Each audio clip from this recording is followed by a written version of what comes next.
Semoga yang menjawab salam saya senantiasa diberikan kesehatan gitu ya, kenikmatan hidup, lulusnya sebelum waktunya gitu ya. Amin. Assalamualaikum warahmatullahi wabarakatuh. Waalaikumsalam Waalaikumsalam warahmatullahi warahmatullahi wabarakatuh. Alhamdulillah ya, pada pagi hari ini kita bisa bertemu secara online untuk sama-sama sharing. Saya menyebutnya sharing kali ya, diskusi ya, terkait etika bisnis. Nah, sekarang tulis di kolom chat gitu ya. Kalau kalian ingin berbisnis, bisnisnya bidang apa? Nggak harus di bagian technopreneurship ya. Misalnya mau ini Bu buka konsultan gitu ya, software house atau apa. Boleh, boleh. Bebas ya, properti. Oke, Ageng. Yang lain silakan. Masa Ageng doang yang ini yang menuliskan bisnis beras. Bena, boleh di kuliner, oke makanan. Boleh di-share mungkin kenapa milih beras, Bena? Karena di tempat saya itu lagi apa ya, Bu? Enggak, kan sawah masih banyak di sini, jadi untuk beras itu masih bisa jadi bisnis gitu, Bu. Oh, di daerah mana tuh, Bena? Di Solo, Bu. Oh, di Solo. Kemarin tuh ada yang minta supply beras 50.000 ton. Dan saya pas nyari-nyari ternyata nggak ada yang bisa sampai 50.000 ton. Itu kira-kira di Solo bisa support nggak? Bukan di Solo, Bu, di Sumatera Oh, di Barat. Solo, Sumatera. Iya, Bu. Oh, I see, iya.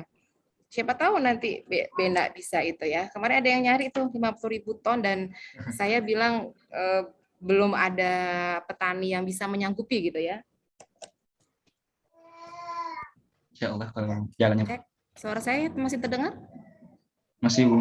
Masih ya, oke. Lanjut ya. Oke, ada kuliner, makanan. Oke, nggak ada yang mau jadi ini buka software house gitu ya atau perusahaan di bidang IT. Sekarang lagi Dek tahu nggak, pandemi ini itu ternyata untuk alumni atau mahasiswa atau pebisnis yang di bidang IT itu luar biasa. Karena permintaannya ternyata cukup signifikan ya.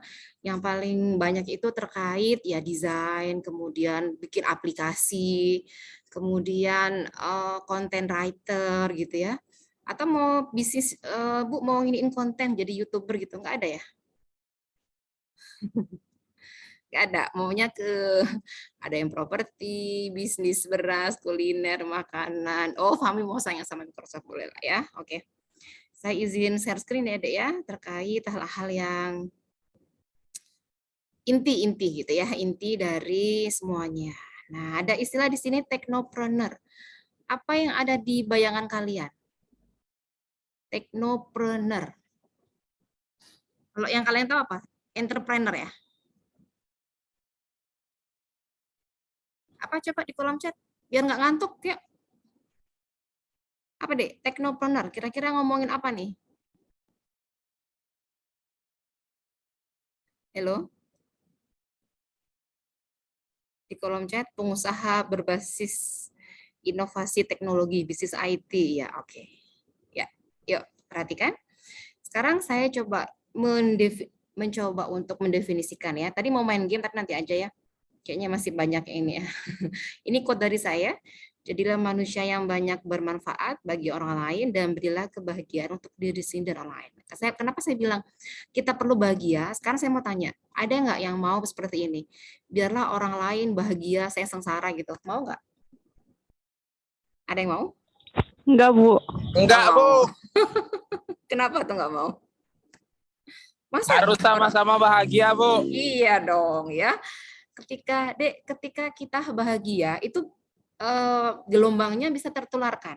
Ya contoh nih, ketika kalian kecuali ada penyakit hati ya, penyakit hati itu maksudnya iri, dengki dan seterusnya. Kalau misalkan kaliannya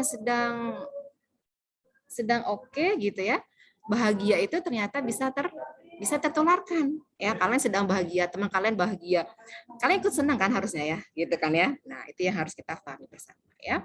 Dan ini pengusaha yang memanfaatkan teknologi sebagai basis bisnisnya. Kalau sekarang mungkin ada AI, augmented reality, blockchain ya, IoT, 3D printing, big data, dan cloud computing. Nah, itulah hal-hal yang fokus ke teknopreneur.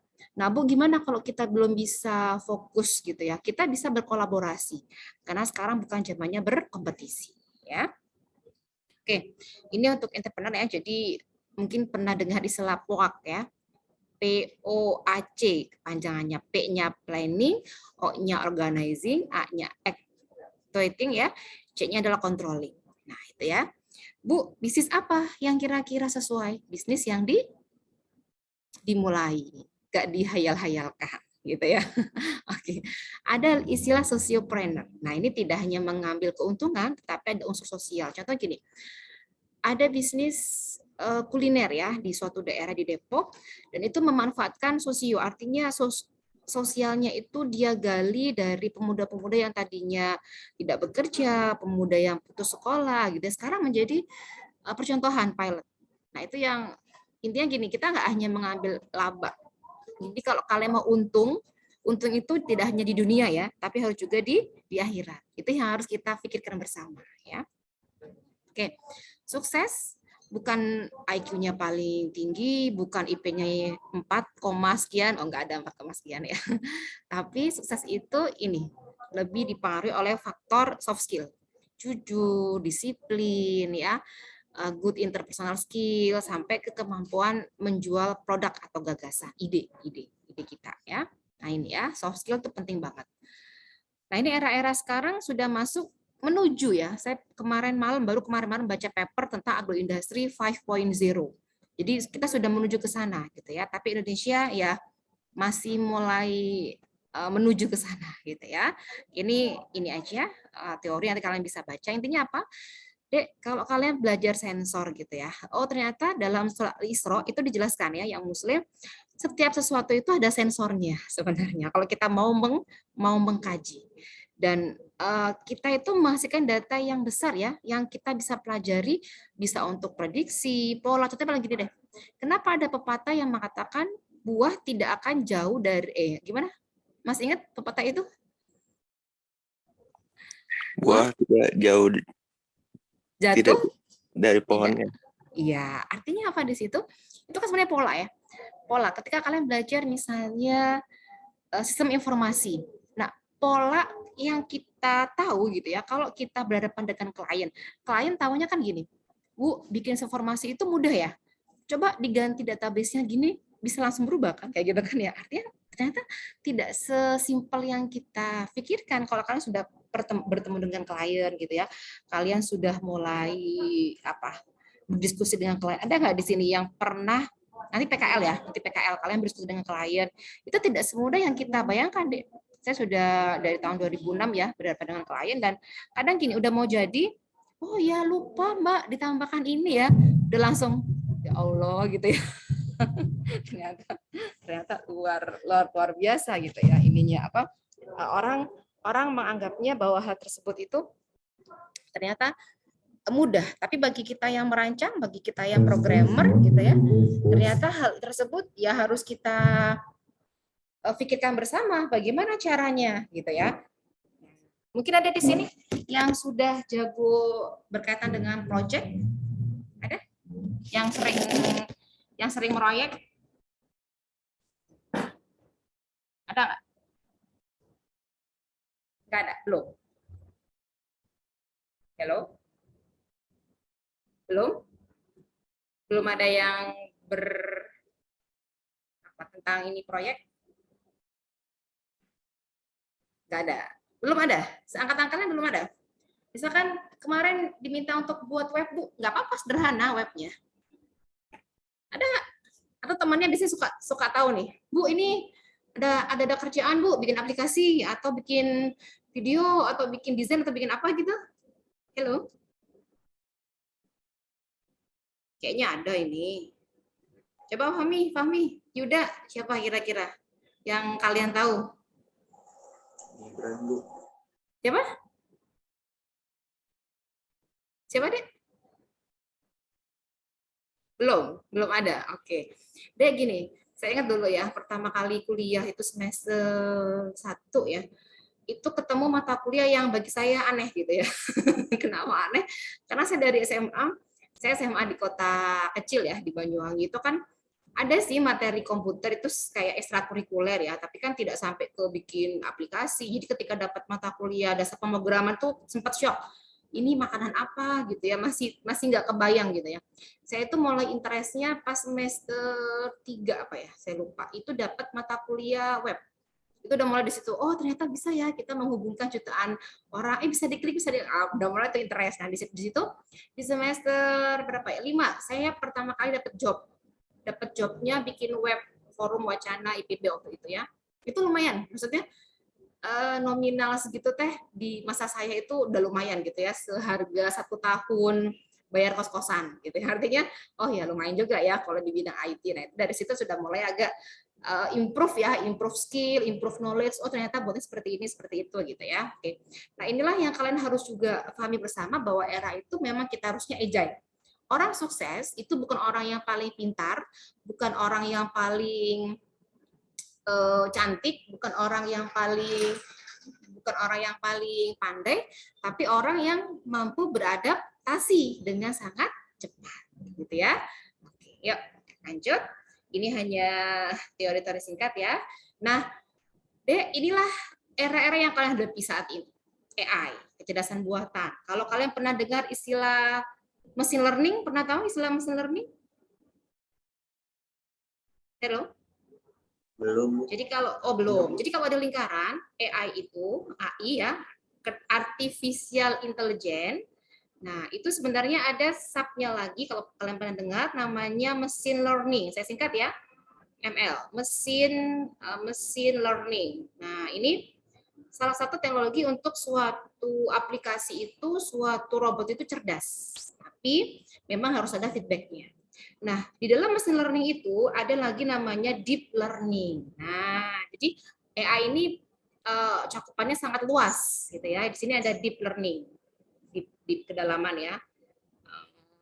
L-nya learning, pembelajaran. Nah, ini deh digitalisasi. Sekarang sudah, kalau kalian pernah dengar istilah blockchain, ini ya, blockchain. Nah, itu juga beda dengan database. Kalau blockchain itu dia terdistribusi ke masing-masing node-nya. Jadi ketika misalkan gini, ada semua ekosistem ya, ada petani, kemudian ada bagian pemerintahan. Nah, ketika salah satu node itu terupdate, maka semuanya itu harus minta persetujuan.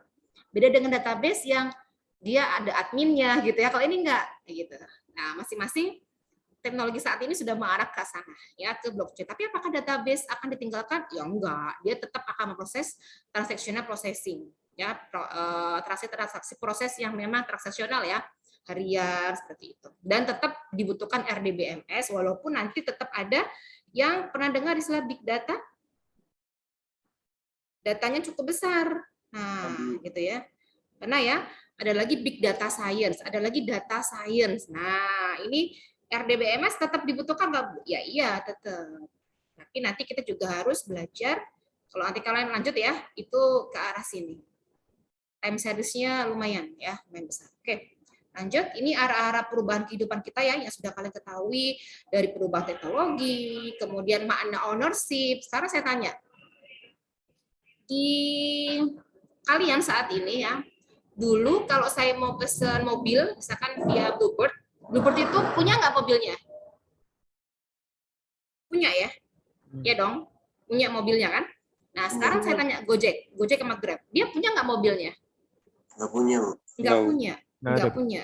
Nggak ada ya, dia hanya memanage, mengelola platform. Nah, itu sudah berubah. Sama kalau kita ke Gojek, GoFood, dia apakah punya restorannya? Enggak, gitu kan. Nah, itulah hal seperti itu yang harus kita, ide-ide kreatif itu ya. Saya rasa anak-anak sekarang lebih kreatif gitu ya dalam meng-create, membuat sesuatu hal yang oh iya seperti ini ya. Pertanian ya, bidang pertanian itu mungkin kenal ya, namanya sekarang lagi ngetren ya. Dan dia merupakan salah satu yang ini ya di bidang entrepreneur, Sandi ya, itu angkat di bawah saya ya, kayaknya angkatan 50-an berapa gitu ya. Itu dia Dek secara kepemilikan dia tidak punya lahan, itu dia mengelola lahan PTPN dan dia mensupport bahan baku seperti sayur mayur, sekarang masuk ke telur gitu ya, ayam, untuk hotel-hotel di Bogor terutamanya. Nah, itu artinya sebulan sekitar berapa ya? Hampir 1 M-an lah ya. Artinya sebenarnya kalau kita punya ide gitu ya, kita nggak harus kok mikirin modal gitu ya. Modal itu akan datang sendiri. Jadi jangan berpikir ketika mau bisnis gitu ya, terutama di bidang entrepreneur, Bu, modalnya gimana? Bu, nanti gimana? Yang penting kalian punya ini dulu, punya perubahan mindset, punya sesuatu hal yang bisa kok seperti ini kayak gitu. Jadi jangan terlalu paku terhadap modalnya gimana ya, Bu, enggak. Ya, ketika kalian sudah dipercaya, tadi jujur, disiplin, orang akan mau kok memberikan kalian nih, tolong kelola. Nah, itu yang Sandi itu dia berapa hektar ya, saya nggak inget ya. Itu dia sewa lahan PTPN dan dia mengelola gitu ya. Dan untungnya apa? Para petani jadi semakin apa? Sejahtera gitu ya. Nah, itu. Ya, yang penting apa sih dalam hal itu? Ya perubahan trust, percaya. Kalian sekarang saya tanya, kalian percaya, misalnya ini, percaya nggak kepada sistem transfer online? Percaya nggak? Percaya, Bu. Percaya. Kenapa? Kenapa percaya? Saya tanya dulu. Kenapa percaya? Kalian transfer via Dana, misalkan transfer via GoPay, percaya nggak itu akan sampai? Percaya, Bu. Percaya. Kenapa? Kenapa percaya? Ada OJK-nya, Bu. Ada OJK-nya. Terus ada apa lagi kira-kira? Reportnya ada kan ya? Ada kan? Kita bisa kontrol ya laporannya, kemudian segala hal yang transparansinya ada di situ. Nah, itu yang sama dengan pemerintah nantinya ketika kalian nanti sudah masuk ke lingkup pemerintahan gitu ya. Ya kenapa kita harus trust? Ya karena sudah ada sistemnya di sana yang mengontrol. Nah, sistem itu tentunya didukung oleh ICT, tapi jangan selalu dikaitkan, Bu, kalau e-gov harus selalu online ya? Enggak. Minimal back office-nya itu jalan gitu ya. Oke, lanjut. Nah, ini era-era sekarang deh. VUCA ya, mungkin sudah pernah dengar, volatility, uncertainty, agak susah kita mengatur bisnis itu. Bu, kira-kira bisnis yang contoh ya, yang mau agak sukses di bidang apa? Dulu Bogor itu banyak banget FO, factory outlet. Pernah dengar ya? Banyak banget tuh di sepanjang Jalan Pajajaran. Ya. Sekarang pebisnis itu ternyata bisa membaca peluang. Tahun 2000 sekian gitu ya, dia menjual tuh semua aset, semua ini FO-nya, dan dia melakukan ini apa, usaha strawberry. Dan dia memang tahu ya bahwa polanya ada online nih. Jadi kalau FO itu sekarang kayaknya cost untuk bayar tempat itu kan lebih mahal. Nah, ini ya yang harus kalian pahami sama, bahwa ternyata inilah kita ya. Contoh paling mudah sekarang gini deh, Ambigu ya. BI, tahu Bank Indonesia ya?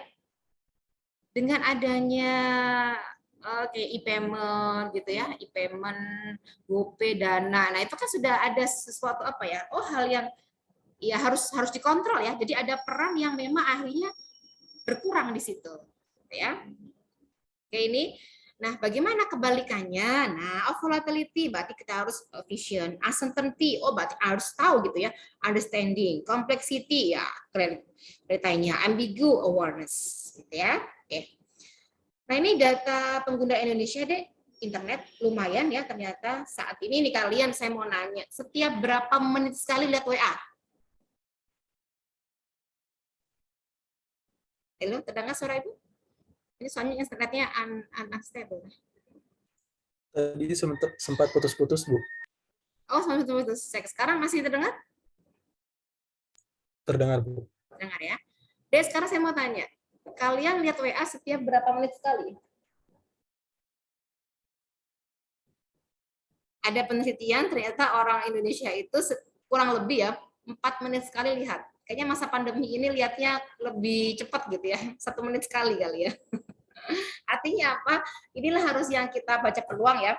Apalagi orang IT seperti kita, mau nggak mau ya, yuk kita sama-sama gitu ya. Oke. Nah, ini populasi berdasarkan grup usia ya. Memang 30 tahun ke atas gitu. Ini waktu tadi ya lumayan ya kita bersosialisasi di dunia maya gitu ya. Nah, oke. Ini aktivitasnya, ini jenis barang produk. Nah, saat ini memang pandemi ini mengubah pola kita berbelanja, pola kita belajar ya, kita pola bertransaksi, pola kita belajar gitu ya. Nah ini harus karena ambil peluang nih, kira-kira apa ya Bu ya? Banyak kok kalau yang lain itu tuh minimal bikin desain, bikin aplikasi sederhana sekarang itu ada deh. Jadi kalau kalian ngoding, nggak harus yang jago ngoding. Pernah lihat nggak? Ada framework yang dia langsung aja gitu ya. Tinggal template-nya udah ada, tinggal klik-klik, udah selesai. Nah itu kemarin saya pernah join ya sama dia, basic IT-nya tidak begitu, malah banyak orang yang bukan IT bikin aplikasi mobile. Saya tanya, oh iya bisa difahami karena mudah gitu ya penggunaannya. Oke ya. Nah ini yang bisa kalian buat sebenarnya ya. Pandemi tadi mengubah ya pola semuanya. Nah banyak platform yang ada, dukungan pemerintah juga support, teknologinya ada. Nah ini kalian harus agile ya, sumber daya manusianya. Nah, ini karakteristik kita ya sebagai orang, setiap orang itu unik, tidak mungkin ada yang sama. Jadi, misalkan ada yang jago olahraga, tapi dia mungkin kurang di matematika, atau kebalikannya. Nah, jadi kita harus gali, kita itu kelebihannya apa ya? Jangan hanya mengandalkan, Bu, saya kekurangannya banyak. Enggak, pasti punya kelebihan. Dulu pernah cerita ya, seorang anak kecil, yang akhirnya dikeluarkan dari sekolahnya karena memang secara apa ya kegiatannya dia nggak bisa menyesuaikan dengan sekolah tersebut gitu ya. Akhirnya dia keluar dan ibunya gitu ya menyampaikan, Bu saya kenapa dikeluarkan, kamu terlalu pintar, ibunya bilang gitu. Padahal di suratnya, di surat sekolahnya gitu ya, dia menyampaikan bahwa anak Anda tidak bisa sekolah di sini kan terlalu istilahnya terlalu bodoh gitu ya. Ibunya tahu dia tuh punya potensi sebenarnya, tapi karena memang lingkungannya tidak mendukung, akhirnya ya agak susah untuk tumbuh. Jadi dia sekolah di rumah akhirnya tumbuh dan akhirnya dia sebagai penemu ternyata gitu ya. Mungkin pernah dengar kisah-kisah penemu ya seperti Thomas Alva Edison dan seterusnya ya. Itulah yang harus kita gali ya. Kalian pasti punya kelebihan. Nah ini ya, jenis usaha untuk yang di bidang IT ya lebih ke arah informasi dan komunikasi. Nah, di sini banyak banget ya. Oke, ini kalian bisa baca. Nah, dan ini deh, jenis produk yang kalau saya amati ya inilah tadi yang sudah benar, ada kuliner, bagian health and beauty. Pandemi ini mau nggak mau kita ke sini ini arahnya. Ya, mulai beralih ke makanan sehat, gaya hidup sehat, pola hidup dan seterusnya ya. Gadget elektronik, kemudian perkakas rumah tangga, mainan hobi. Nah ini teknopreneurship. Nah ini fokusnya ya. Oke, Bu, ngapain Bu? Wah ini yang paling mudah. Saya bilangnya paling mudah ya. Ya nanti ada lagi yang bagian informasinya ya, di bagian aplikasinya. Nah ini kan harus kolaborasi kalau mau lebih cepat ya. Teknopreneur, digital marketer, social media, kemudian multimedia management. Nah multimedia ini bisa juga kalau yang sekarang lebih ke arah games ya dia. Jadi pemrograman multimedia gitu ya. Nah, kalau bikin video, bikin apa, bikin desain kan sudah banyak ya aplikasi yang atau website yang menyediakan seperti Canva, kemudian dia udah langsung klik gitu ya. Canva, apalagi yang ini kemarin itu apa ya, kalau saya lupa. Ada beberapa software lah ya yang kita bisa gunakan. CEO spesialis, ini penting banget deh. Kalau kalian mau terjun di dunia bisnis ya, paling dicari ini sebenarnya gimana supaya optimum gitu ya. YouTuber, content writer, influencer dan seterusnya ya. Oke. Nah, ini contoh deh. Nah, ya. Kalian buat aja e-course. Saat ini kan belajar itu di mana aja ya. Ini jaring saya unstable lagi dulu. Masih terdengar suara saya? Cek. Masih, Bu. Masih ya. E-course itu deh, itu banyak banget kok ya. Jadi kalian hobinya misalkan tadi, Bu, saya hobinya itu makan. Oke, bikin aja review-review gitu ya, yang paling mudah ya. Kemudian e-course tentang misalkan bahasa, Bu saya jago bahasa Inggris ya, buat aja. Kalau kita ngajar seperti ini kan kita harus, kalau di kampus ya dulu offline ya harus ketemu. Kalau e-course kan kita bikin video, kita sebarkan satu kali kerja tapi untuk semuanya gitu ya. Oke. Oke, ini pola yang ternyata saat ini Indonesia itu merupakan ini ya, pengguna atau pasar e-commerce terbesar se-ASEAN, ya Indonesia. Bu, boleh nggak saya jasa tapi bukanya di Shopee? Oh, bisa banget. Misalkan kalian jasa pembuatan apa software gitu atau desain, itu bisa PO. Nanti gimana pengirimannya? Kan bisa nggak usah dikirim. Jadi sekarang jasa apapun bisa kita letakkan gitu ya, dan itu lebih memudahkan kita sebenarnya untuk terkenal di seluruh Indonesia gitu ya. Ini usia Dek. Jadi memang fokusnya masih di usia seperti ini. Nah, kalian fokus aja umur sekian tuh berarti ngapain sih Bu? Kuliah, menikah. Nah, kalian fokus, oh berarti enaknya sih bikinin ya Bu ya aplikasi buat mereka. Iya, kalau misalkan mau luas. Tapi kalau mau spesifik pun nggak masalah ya. Mau nyakop ke sini ya Bu ya? Oh boleh-boleh aja. Yang penting kalian fokus. Contoh, kemarin saya buat aplikasi penerjemah tangis bayi. Itu kan fokus memang untuk bayi. Nah, saya perlu tahu nih data-data Indonesia itu berapa sih tingkat pertumbuhannya gitu ya, sehingga memang nanti aplikasi itu bermanfaat bagi semuanya seperti itu. Oh ya, saya punya mahasiswa dulu angkatan informatika angkatan 4 berapa ya? CIF itu 44 kalau nggak salah ya. Dia bikin aplikasi taruh di Play Store, dia udah jadi passive income deh. Ya, passive income sebulannya berapa? Sekitar 20 jutaan lah. Dia bikin aplikasi dan memang aplikasinya itu mungkin kalian pernah kenal Slice ya aplikasinya. Nah, itu udah dia buat udah enak gitu ya. Oke, masih bertahan di zona nyaman. Yuk kita sama-sama improve ya, harus move on. Bergeraknya itu nggak harus maju. Bergeraknya boleh ke kiri ke kanan tapi jangan mundur kalau bisa gitu ya. Sudah berubah ya meski bisnisnya. Nah, kalau ini gimana Bu? Idenya menjadi usaha. Jangan nanti deh Bu, nanti dan nanti. Bisnis itu yang dimulai gitu ya. Kalau apa yang pengen sukses ya yang dimulai gitu ya. Ini contohnya ya untuk entrepreneurship. Prinsipnya adalah amati, tiru, modifikasi. Gitu ya. Kalau Gojek, oh seperti ini. Sekarang apa yang belum ada ya? Dan kalian bisa banget untuk yang startup seperti itu. Ya, dan pemerintah itu sekarang mengeluarkan dananya cukup besar kok, Dek. Dan bisa kita berkolaborasi dengan private sector ya. Bisnis sebenarnya ada 2. Ya, ada marketing sama innovation. Itu aja prinsipnya, ya. Oke. Ini tahapannya bisa kalian pelajari ya. Nah, ini penting deh, riset bisnis. Nah, kalian bisa pakai Google Trend, mungkin yang sudah pernah pakai ya. Nah, Google Trend, kemudian kalau keywordnya apa Bu? Keywordtool.io gitu ya. Kalian bisa gunakan itu. Nah, pelajari bisnis sukses orang lain. Ini contoh yang Pak Menteri kita ya, Pak Nadiem Makarim, bagaimana teknologi itu ya bisa untuk membantu masyarakat setempat gitu ya, bisa menaikkan penghasilan gitu. Belajar dari masalah orang lain, amati tren yang saat ini sedang berkembang, mudah ya. Kemudian munculkan ide out of the box ya, ini penting banget. Contoh, ini hal-hal dasar. Kenapa dulu kalian dapat nggak ya sabun padat? Jangan-jangan nggak pernah dapat. Pernah nggak sabun padat? Zaman saya kecil dulu sih sabun padat sampai saya kuliah lah baru-baru ada ya. Kalau kalian gimana?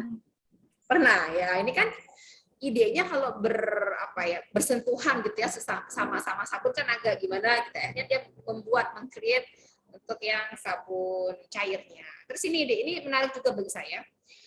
Yang membuat baju ini kreatif bagi saya. Kenapa? Dia membuat si bayi senang, ibunya senang. Bayi umur sekian itu pengennya kan merangkak gitu ya, dia membuat baju yang dia merangkak ya udah sekalian bersih gitu ya rumahnya. Nah, ini kan ide-ide seperti ini. Oh iya ya gitu ya. Terus ini buku bantal, bayi itu sering merobek buku ya, dia membuat suatu hal yang supaya nggak bisa dirobek sekalian bermanfaat, bantal. Terus ini deh saya tanya, pernah beli coklat ini nggak? Pernah beli? Kalau secara rasa bagi saya ya STD lah ya, tapi dia laris banget. Kenapa? Karena yang dia jual adalah desainnya juga, kata-katanya. Nah, jadi misalkan coklat anti galau, coklat anti miskin gitu ya, coklat penambah daya ingat, kuliahnya supaya cepat lulus, nah dan seterusnya. Artinya di sini coba mereka idenya luar biasa bagi saya, tidak hanya menjual produknya, tapi juga bagaimana ngasih oleh-oleh itu ada rasa gitu ya di situ. Nah, ini penting banget ya. Tadi ya zamannya kolaborasi, ini kalian bisa cek ya dari hobi, kemudian pengamatan, membantu orang lain, sampai ke konsumsi masyarakat.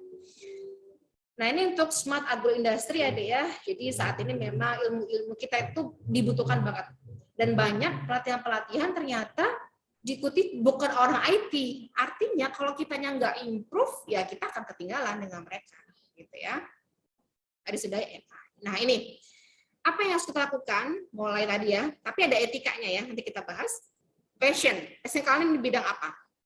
Ya, jadikan hobi itu menjadi usaha yang bisa meng-create, meng-upgrade ya diri kita sendiri.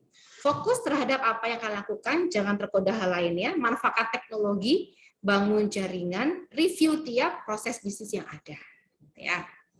Nah, sekarang kita lihat etikanya. Nah, ya kalau sudah bermain etika itu kita harus memperhatikan norma-norma, aturan, ketentuan yang ada. Jadi sini acuan bagi perusahaan dalam melaksanakan kegiatan usaha, termasuk dalam berinteraksi ya dengan pemangku kegiatan, membentuk suatu value, norma, dan perilaku. Nah, ada contoh yang paling mudah. Boleh nggak sih kita ngambil gambar orang, kemudian kita aku? Nah, itu kan etika sebenarnya ya. Boleh nggak? Ini kebanyakan seperti banyak hal ya. Akhirnya jadi masalah. Kita apalagi sekarang sudah ada undang-undang ITE ya. Kita bisa yang pencemaran nama baik, kemudian pengakuan yang memang bukan haknya. Makanya kemarin kalian sudah belajar tentang HKI, saya cek ya di itunya, di BAP-nya. Sudah baca kan HKI?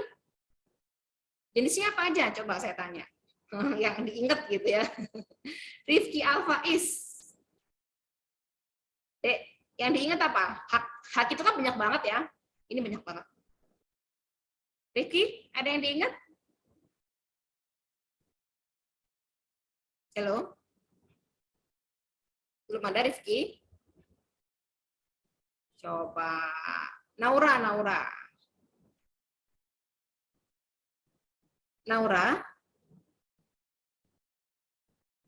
Oh, Jaka? Iya, Bu. Iya. Iya, saya, Bu. Iya, boleh tahu HKI kemarin yang diingat apa aja? Nggak harus semua sih, minimal. Oh ini Bu contohnya gitu ya. Kan banyak ya cabangnya ya. Bagiannya banyak banget. Ada yang masih diingat? Jaka? Halo? Yang sama Bu Sri Nurbiati ya? Jaka? Iya, Bu. Apa? Yang diingat apa? Contoh dari hak kekayaan intelektual. Oh, contoh dari HKI itu. Kalau saya lihat di sini sih sudah apa ya, banyak ya yang disampaikan ya sebelum UTS juga ya. Apa? Iya. Masih ingat nggak? Kayak desain nggak sih, Bu? Desain industri gitu, Bu. Ya, oke. Terus apa lagi? Hak paten sama merek. Oh iya. Hak paten, merek, produk. Terus apa lagi? Kalau di bidang kita terus masuknya ke apa? rahasia dari rahasia dagang. Rahasia dagang. Ya, oke. Oh, Dek, iya. kalau kita membuat aplikasi, software gitu ya, program komputer, masuknya apa? Hak cipta. Ya, Bu, bisa nggak? Hak cipta. Iya, hak cipta. Bisa nggak masuk ke hak paten? Bisa. Nanti masuknya ke paten sederhana ya, dan paten sama hak cipta berbeda. Ya, kalau paten ya prosesnya agak panjang sebenarnya karena dia harus melihat apanya nih yang mau dipatenkan, apakah metodenya, apakah produknya, atau apa. Itu lebih susah untuk pemeriksaannya, gitu ya. Oke. Dia mohon keaktifannya ya. Ini 80 lebih ya. Oke, saya lanjutkan ya. Masih terdengar suara Ibu? Masih, Bu. Masih ya. Oke. Kelihatan slide-nya? Sekarang masuk ke etika bisnis. Terlihat, Bu. Lihat ya, oke. Nah ini deh, ya responsibility, ya service-nya. Jadi Kenapa? Kalau kita berbisnis itu memang layanan diutamakan ya, komunikasi, kecepatan kita menjawab pesan, kemudian soft skill-nya harus, misalnya gini, kalian kalau belanja paling mudah gitu deh, belanja ke pasar, yang jualnya jutek, misalkan Yuda, misalkan Yudanya ke pasar gitu ya, terus Mas beli apa? Pegang-pegang, nggak beli gitu ya. Kira-kira mau nggak ke sana lagi? Mau nggak deh ke sana lagi? Udah males ya, walaupun harganya murah gitu ya. Saya pernah waktu itu ke satu kota gitu ya. Emang dari kota tersebut agak ini ya, beda culture ya dengan di daerah Jawa. Jadi pas megang itu, intinya kalau megang itu kita harus beli gitu ya. Jadi kalau nggak dibeli itu dianya ya agak-agak marah gitu ya. Nah itu harus bikin lagi ya. Nah ini dia, aktivitasnya apa sih, value-nya. Kemudian sosial, ini penting tadi ya, arulnya, filosofinya, moral, polisinya, strategi, sama prinsipnya. Nah hal seperti inilah yang harus kalian sudah mau tentukan ya. Jadi ada etikanya. Mungkin lebih lanjut kalian bisa baca ya di Undang-Undang ITE itu pencemaran nama baik, kemudian pengakuan, dan hal yang lainnya. Mungkin saat ini apalagi masa pandemi ini membuat kita berkarya, sehingga banyak banget loh kalau kita nggak mendaftarkan duluan atau apa istilahnya dikasih watermark ya terhadap hasil karya kita, itu akan diaku oleh orang lain gitu ya. Nah ini ya prinsipnya, mengambil keputusan bertindak sesuai hati nurani. Nah ini penting. Dalam etika itu kita memperhatikan tadi ya, dampak sosialnya, kejujuran, ini ya, kejujuran, keadilan, baik yang dalam maupun yang luar, dan prinsip saling menguntungkan. Tadi ya kalau saya bilang bahagia itu nggak bisa bahagia buat orang lain aja, kitanya enggak. Ya kalau bisa sih semuanya gitu ya, saling bahagia.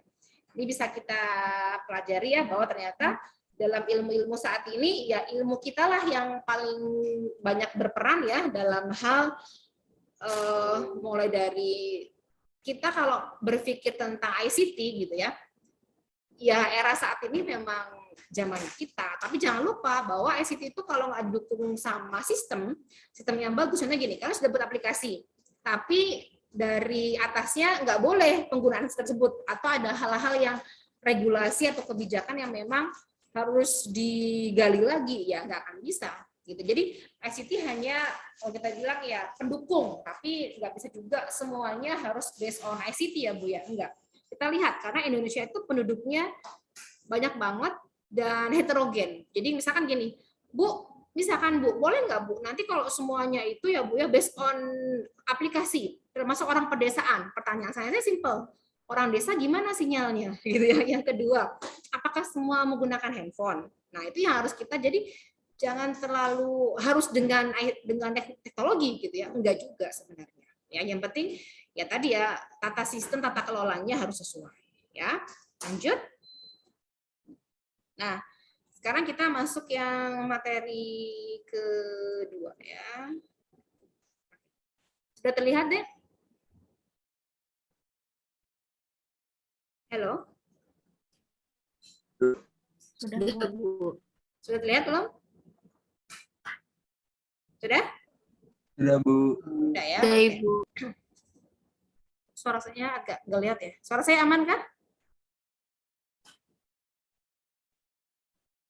Cek. Suara saya aman? Aman Bu. Tadi agak patah-patah Bu. Iya, Bu, agak patah-patah, Bu. Ini apa namanya? Sinyalnya agak kendala. Kita coba. Cek. Aman nggak, Dek? Aman, Aman, Bu. Ibu. Aman ya. Insya Allah aman Lanjut Bu. ya. Lanjut ya. Oke. Saya akan menjelaskan tentang sini. Ini ada perbedaan ya. Pedagang, usaha, sama entrepreneur.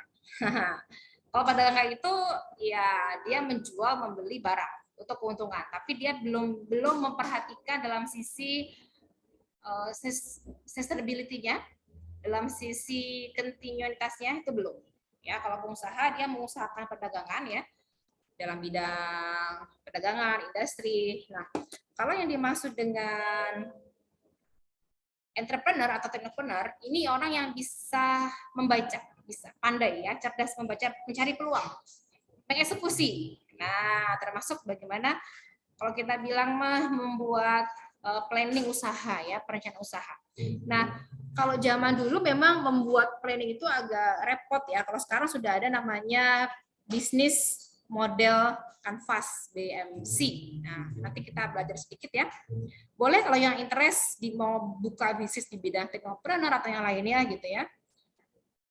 Kebetulan saya juga sebagai pelaku bisnis ya. Ya kalau kita geluti sih ya lumayan gitu ya, bisa membantu banyak orang ya akhirnya. Oke.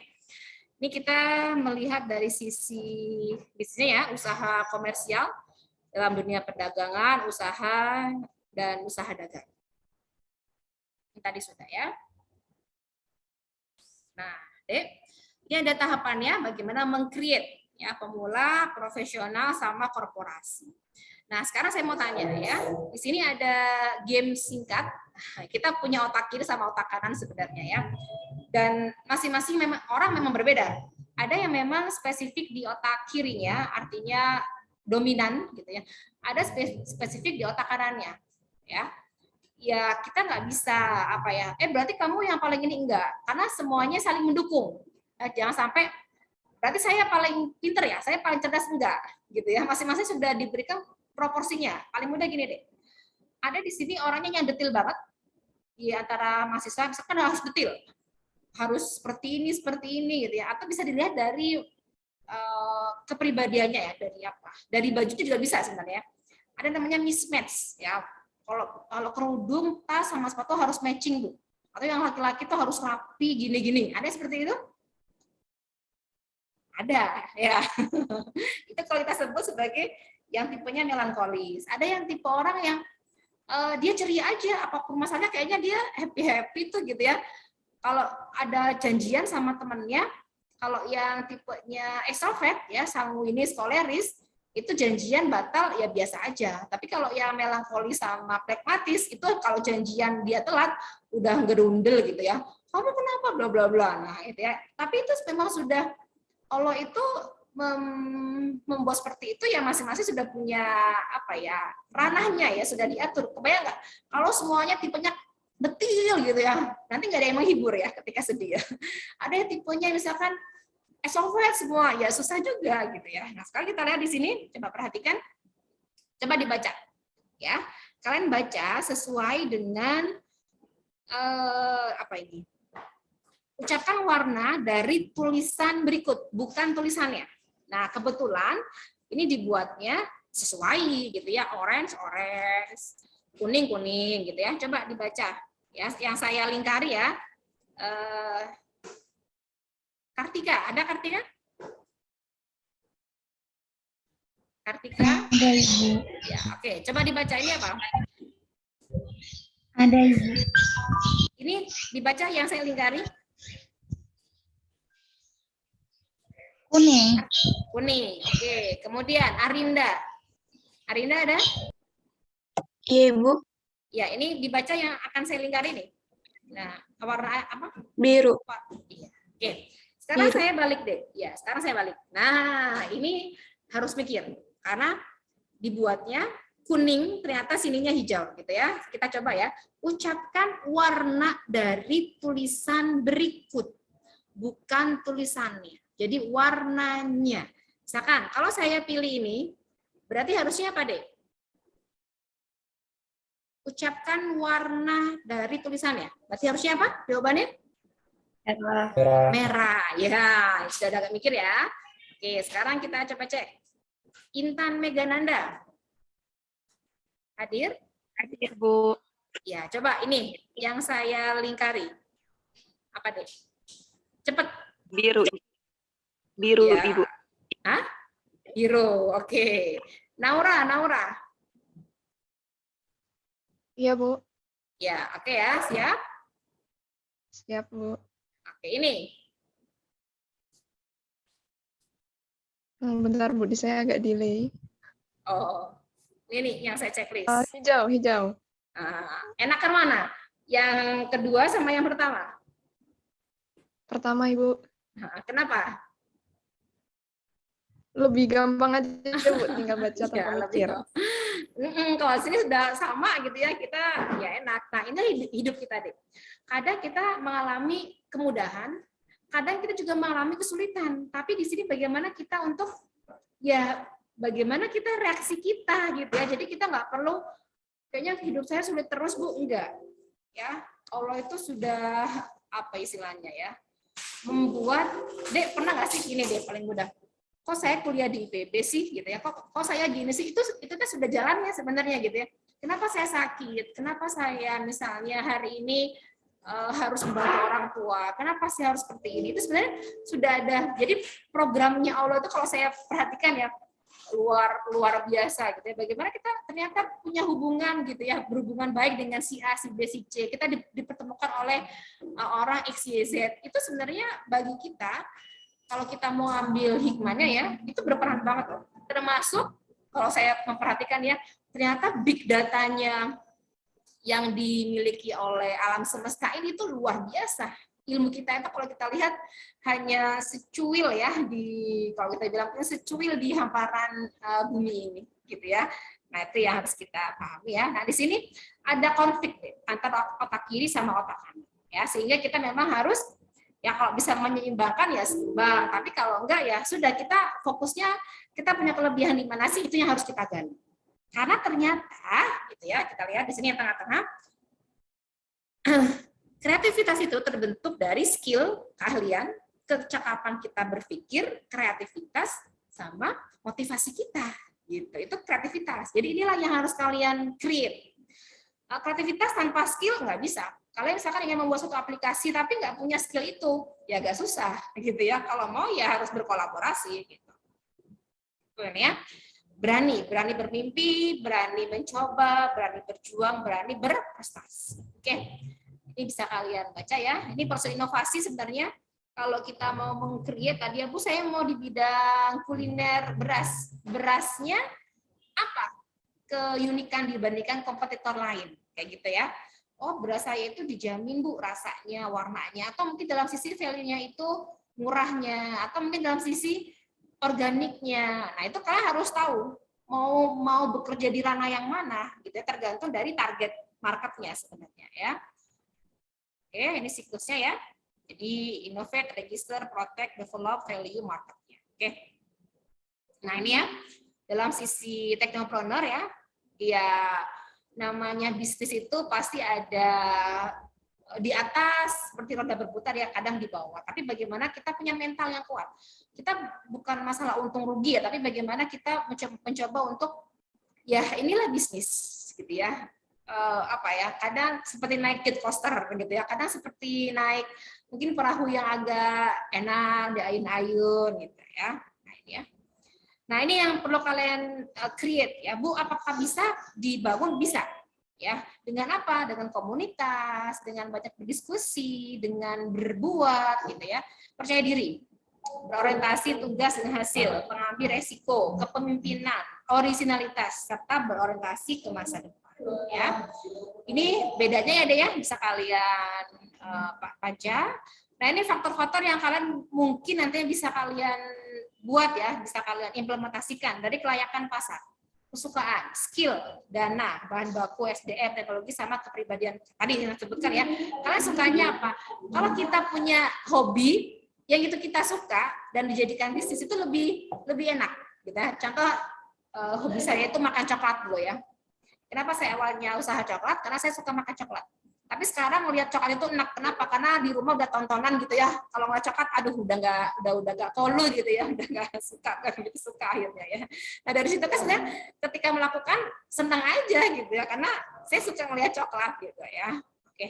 Nah, ini Dek, ketika kalian tadi ya saya bilang ada yang introvert, ada yang extrovert, ada yang teliti orangnya, ada yang biasa aja. Nah, tidak bisa kita paksa orang kamu harus seperti ini ya. Susah. Contohnya deh, orang yang sukanya mendaki gunung gitu ya, kemudian diminta untuk yang suka berpetualang gitu ya, diminta untuk tetap diam gitu ya di dalam, ya susah seperti itu ya.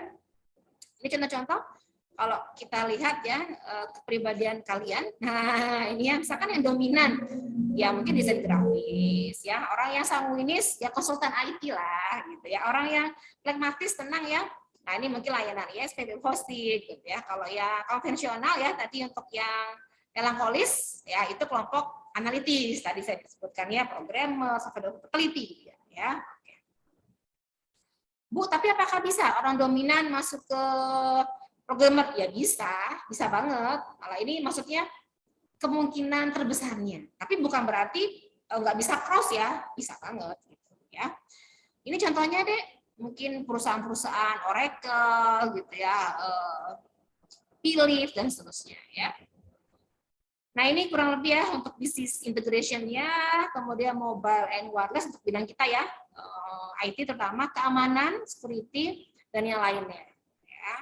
Nah, ini prospek-prospek yang bisa kalian tentukan ya, ada bisnis ya, community, kemudian konten, teknologi device-nya, channel-nya, regulasi, ini penting banget tahu regulasi ya, organisasi, strateginya, sama bisnis prosesnya. Nah, ini yang saat ini bermanfaat ya, yang ada di era-era saat ini ya, e-government, e-business, e-learning, e-health, employment, environment, agriculture, e-science.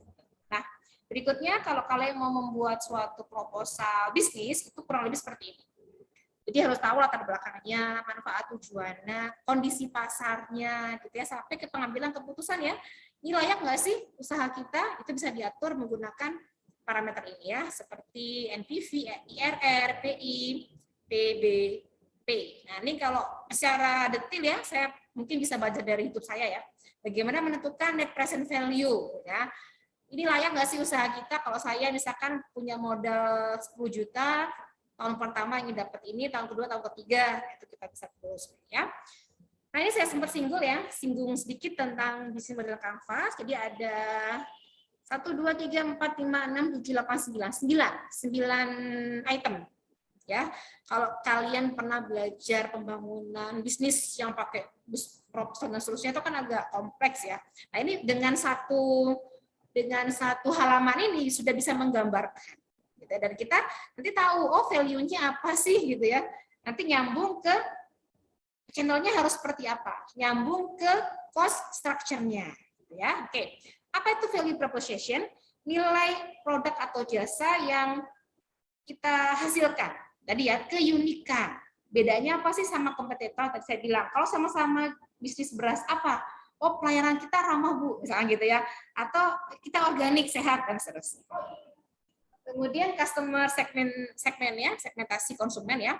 Harus tahu ya, gendernya, usia, hobi. Nah, itu harus kita pahami. Kemudian customer relationship, ya misalkan gini, kalian punya bisnis konsultan IT.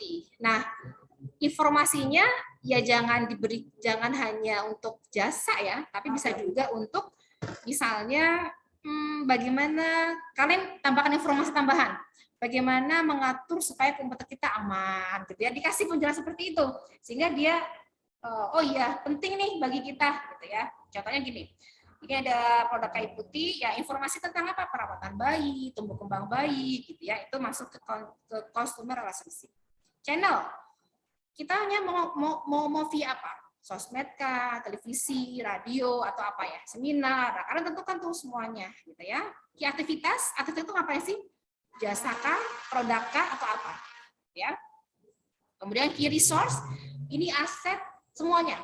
Yang mendukung aktivitas bisnis, komputer, karyawan, kendaraan, dan seterusnya. Ya, key partner kerja kita, mulai dari supplier sampai yang bawah, sampai yang konsumen, end user. Ya, misalkan kalian bukan konsultan IT, suppliernya siapa? Oh, saya butuh nih, misalnya komputernya, gitu ya, itu harus punya.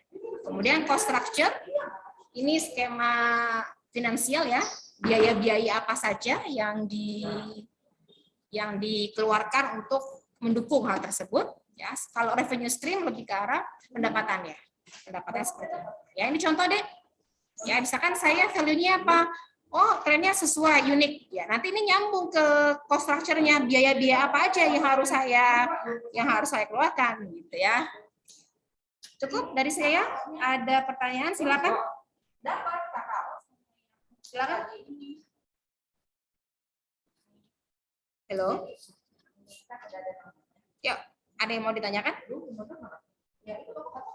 Boleh. terkait materi atau mau diskusi seputar etika bisnis tadi ya. Halo. Aman? Aman, Bu. Ini masih hadir di sini kan? Nanti tugas dari mata kuliah ini kalian membuat yang ini tadi ya. Ya, membuat yang BMC 1 halaman aja. Nanti kalau mau template-nya saya kasih, jadi kalian tinggal masukin aja ke sini ya. Nah, bisa juga saya contohkan ya yang udah dibuat. Kalian bisa bikin via Canva sebenarnya. Jamboard ya. Bentar, saya contohkan.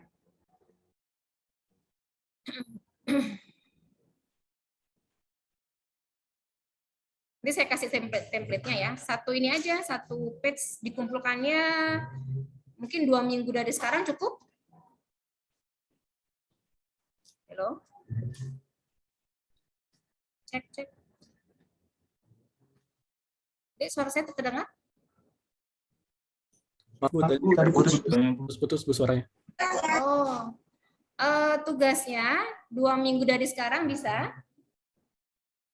Berarti tanggal, sebentar saya cek.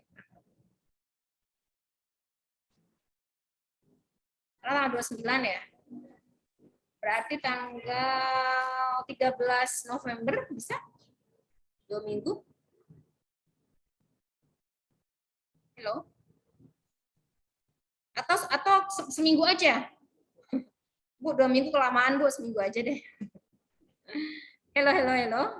Bu, mohon maaf, tadi suara pas Ibu jelasin tugasnya apa nggak kedengeran? Oh iya, saya ulangi ya. Tugasnya buat BMC, Business Model Canva, seperti ini. Kelihatan slide Ibu? Lihat, Bu. Hah? Kelihatan kan? Terlihat ini. Oh iya, Lihat. ini ya. Tugasnya ini bikin business model canvas dari partner ke activity sampai ke revenue stream. Penjelasannya tadi sudah saya jelaskan ya di materinya. Contohnya kayak gini deh. Nah, nanti saya kasih aja template-nya ya. Nanti kalian buat aja di sini, bisa pakai Canva, bisa pakai Word, bebas lah. Nanti kalian formatnya bisa Word, bisa PPT, bisa JPEG, bebas ya. Tentukan kalian mau bisnis apa, mulai ditentukan value-nya, key activities-nya, key partner-nya, sampai ke revenue stream-nya. Jelas tugasnya? 2 minggu lagi cukup? Atau hanya seminggu mau? Bebas 2 minggu ya? aja. 2 minggu aja, Bu. Cukup, Bu. 2 minggu cukup. Oke, saya nanti pasang di Evita ya, maksimal tanggal 13 November pukul 23.59. Oke? Baik, Bu. Oke, ada pertanyaan lagi? Cukup? Halo? Cukup deh? Nggak ada pertanyaan lagi? Saya cukup, Bu. Cukup Ya, jelas, Bu. kalau nggak ada, saya akhiri. Semoga ada manfaatnya. Saya tutup. Assalamualaikum warahmatullahi wabarakatuh. Cek. Halo, cek. Waalaikumsalam warahmatullahi wabarakatuh. Terima kasih, Bu. Ya, ini sinyalnya kayaknya sinyal saya. Ya. Saya izin